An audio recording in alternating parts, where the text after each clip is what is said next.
हाय बहनों, नमस्कार, प्रणाम। कैसी हैं आप सब? स्वागत है आप सबका हमारे YouTube चैनल में। मैं आपकी कंचन आज लेकर के आई हूँ छठी माता का गीत। आप लोग सुनिएगा।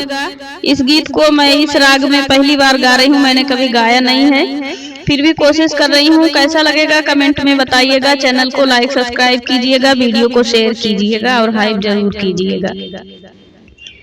के हो लावाई बाँस के दाउरावा, के लावाई गैया के दूध, के लावाई गैया के दूध, के हो लावाई बाँस के दाउरावा, के लावाई गैया के दूध, के लावाई गैया के दूध, के हो लावाई पाना सो परिया, भैले अरघिया के जून, भैले अरघिया के जून, के हो लावाई पाना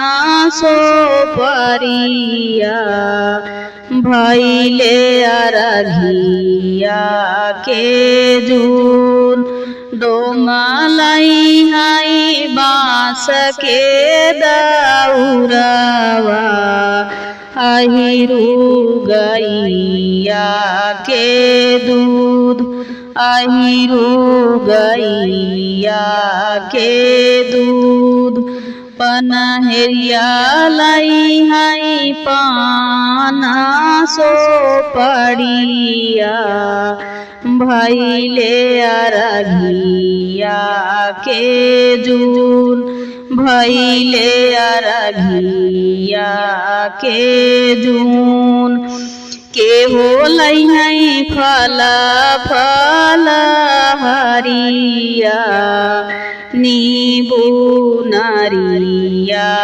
लाउक, नींबू नारिया लाउक, के हो पहिरई पियारा धोतिया, भैले अरघिया के जून, भैले अरघिया के जून, देवर लई है फल फल हरिया, नींबू नारिया लाउक, नींबू नारिया लाउक, ससुरु लई है फल फल हरिया, नींबू नारिया अनार, नींबू